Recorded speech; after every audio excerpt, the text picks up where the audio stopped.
much of your life in Bethlehem, and now you teach theology to students from across the Middle East. So, how has your cultural and spiritual heritage shaped your approach to theological education? Yeah, thank you so much, Ariana, for this meaningful question. And it's a question that I often find myself reflecting on.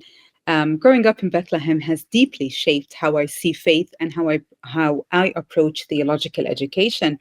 And I often get asked this question: what does it mean for you to live in Bethlehem, or to be in Bethlehem, or to be born in Bethlehem? And of course, to me, Bethlehem isn't just a historic place, it's a living place where the story of incarnation continues to speak to me and continues to speak to my theology through the realities of daily life. Life in Bethlehem was complex, but it was beautiful at the same time. I had to grow up in a context where there was tension between faith and struggle, between beauty and brokenness, and I could observe that on a day-to-day basis. But that constant tension taught me something about theology. Theology is not just an academic discipline. It's a lived experience. So when I reflect on both my cultural and spiritual heritage, it taught me to read scripture not from a distance, but within a story. I feel like theology is embedded in my context, in my people's story, in my land story, but also in God's ongoing story of redemption. And I find that beautiful to reflect on. When we reflect on the different stories that took place in our land more than 2,000 years ago, we can still hear them echo through today's cries, for example, for justice, for peace. And that changes the way I teach. It changes the way I think. It changes the way I write.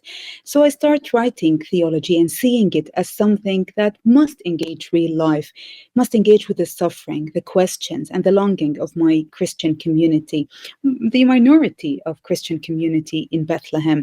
I think spiritually, I was formed by a church that lives its faith under pressure. I grew up in a loving Christian home. My parents taught me to love God and walk in His ways. And that really gave me the sort of faith that's tender, but at the same time, that's mature. It gave me a sense of responsibility to teach theology that strengthens the heart, but also the mind. I often tell my students that theology leads us to deeper discipleship, not just deeper knowledge. Of course, also growing up in Bethlehem meant that I was surrounded by different faith traditions, and some go to the earliest expressions of Christianity, the Syriac tradition, the Coptic tradition. So theology is not just a theory, but also it's a way of dialogue, a way of peace. And that's something that's deep to my heart, to encourage students to listen, to honor others' perspectives, and to see how God works. I've seen that live out in you, Grace, even just while teaching your students, but also just participating in theological discussions in Theo Global. That's kind of the whole point, right? Is we're gathering together people of like-minded faiths and educations. And even if we may not agree on everything, we're still allowing for conversations to happen.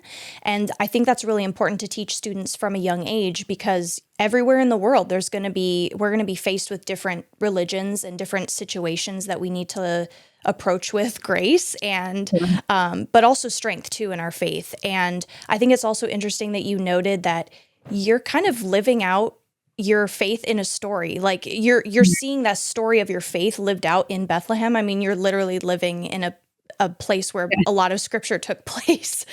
And I think for people who live in the West, that can be kind of easily forgotten about. Not forgotten, but not experienced, because unless you go there on like one of those Bible tours, you're not seeing that history lived out like you are. And so I think that it's a challenge, but also kind of a privilege. Would you agree with that? Like you're able to see scripture lived out in certain places around you. Yes, of course, Ariana. And I think this heritage reminds me that God's story is always local and global at once. So Bethlehem is a small town, but yet it changed the world. And in the same way, every time I teach theology, I want my students to carry that potential within them to transform their communities. And that work nurtures hope. It helps students to see that their story matters in God's redemptive plan.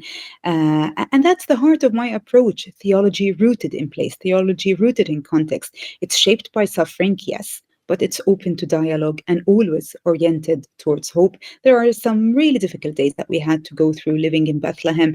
It was challenging as a child, as a teenager. Our freedom was limited. There are many barriers. Just growing up in this context of intense conflict, of curfews, of incidents of shootings.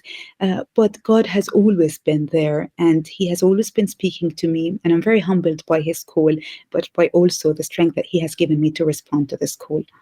Very well said, Grace. Very good. Well, speaking a little bit about your books now, you've written extensively about the history of women in theological education and mission in the Middle East. So, what inspired you to study this topic, and what have you discovered about how women have shaped the church over the past century?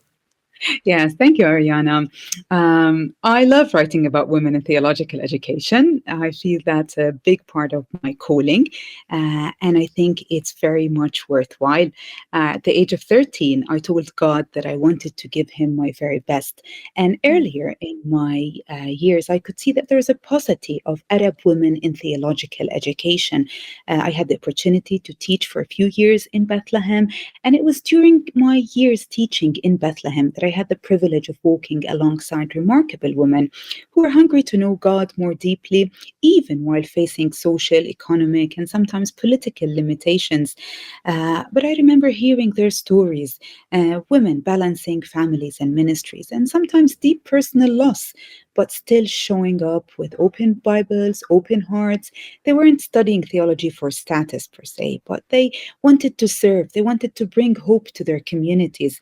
And watching these women wrestle with scripture and connecting it to their lived realities, as difficult as they were, but also trying to find their voice in ministry. That stirred something in me, and I began to realize that these women are not only students of theology, they were living expressions of theology. But later on, as I started my PhD journey, that realization took me across Lebanon, Palestine, Jordan, and Egypt. I wanted to trace the larger story, how women in our region, where theology started, where theological education took shape, where the church began, how these women throughout history have contributed to theological education and mission throughout the century. And what I found was extraordinary, whether in formal seminaries or informal gatherings. Women have been shaping theology in ways that are often unseen, and that was a harsh reality. But they were approaching theology in deeply transformative ways. Take Lebanon, for example. I learned about women who served faithfully in mission hospitals and churches. They were bridging between their culture and faith. Even in places like Egypt, the heritage of Egyptian women early from the Coptic church, or even the Syriac Christianity in Lebanon, for example. So, through this research, I discovered that women's theology in the Middle East is not about doctrine, it's not about degrees, it's about how faith takes shape in real lives. And these women have held the church together despite wars, despite conflict, despite displacement. So, studying history isn't just an academic journey. So, throughout my PhD, I combined a qualitative method of doing research, but also a historical method. And together, I shared the narratives of these Arab women in theological education. And I think that's very precious to share with the whole world.